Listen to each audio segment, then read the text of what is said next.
Ever wondered why you suddenly go hike out of nowhere? Hiccups happen because of a tiny muscle in your body called the diaphragm.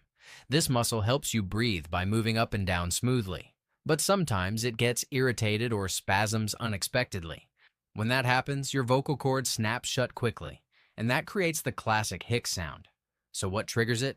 Eating too fast, drinking fizzy drinks, swallowing air, or even sudden excitement or stress. Most of the time, hiccups are harmless and go away on their own within a few minutes. That's why simple tricks like holding your breath or sipping water slowly can help reset your breathing and stop them. But if hiccups last for hours or keep coming back, it might be a sign your body is trying to tell you something more. So next time you hit,